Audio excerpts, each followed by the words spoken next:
Задавал ли си някога въпроса: защо изобщо ставаш от леглото сутрин?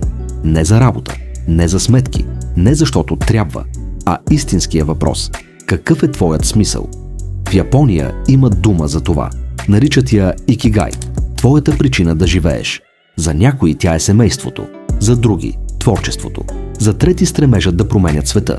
Истината е, че ако не знаеш своя икигай, много лесно можеш да се изгубиш в рутината и да заживееш живот без посока. Икигай идва от Япония. Ики означава живот, а гай – стойност или смисъл. Събрани заедно, думата буквално значи смисълът на живота.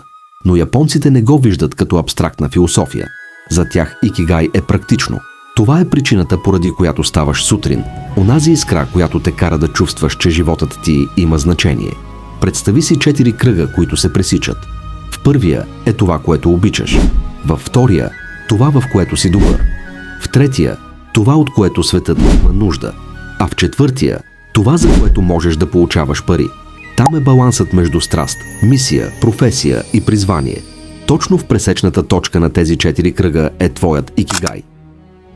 Това не е просто модерна концепция. Икигай има корени в японската култура от векове.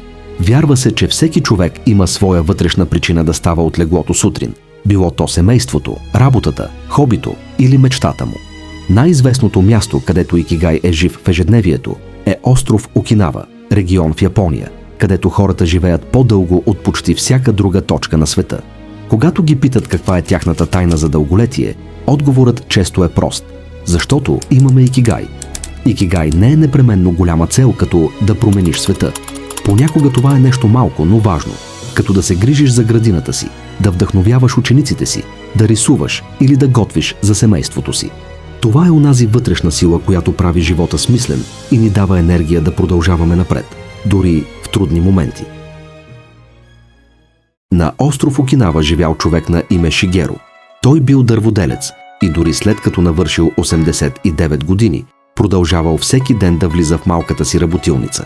Когато го питали защо не си почива, той отговарял: докато ръцете ми могат да създават нещо, имам причина да живея. За Шигеро икигай не бил свързан с слава или богатство. Неговият смисъл бил в простото действие – да изработва мебели за съседите си, да вижда радостта в очите им, когато получат нещо направено с любов. И точно това е силата на икигай. Не е нужно да променяш света. Достатъчно е да намериш онова, което придава смисъл на твоя малък свят. Сега идва най-важният момент. Как да откриеш своя собствен икигай? Истината е, че той не се намира за един ден. Това е път, на който всеки тръгва сам. Но има няколко въпроса, които могат да ти помогнат да започнеш. Попитай себе си: какво обичам толкова много, че губя представа за времето, когато го правя? В какво хората винаги ме търсят за помощ или съвет? Кое ми носи усещане, че съм полезен на другите? И за какво бих могъл да получавам пари, ако вложа достатъчно труд и усилия? Не дей да търсиш перфектния отговор още сега. Важно е да започнеш да наблюдаваш себе си. Може би твоят икигай се крие в умението ти да помагаш, в желанието да създаваш нещо красиво или в стремежа да учиш и вдъхновяваш другите.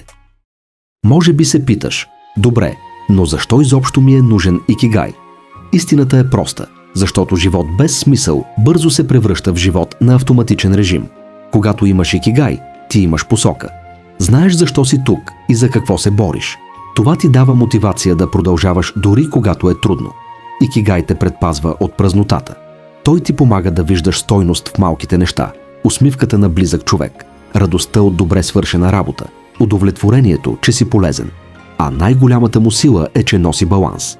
Баланс между това, което обичаш, в което си добър, от което светът има нужда и за което можеш да получаваш възнаграждение. В Япония вярват, че човек, който живее с икигай, не просто живее по-дълго, той живее по-пълноценно. И въпросът, който остава е: намерил ли си вече своята причина да живееш?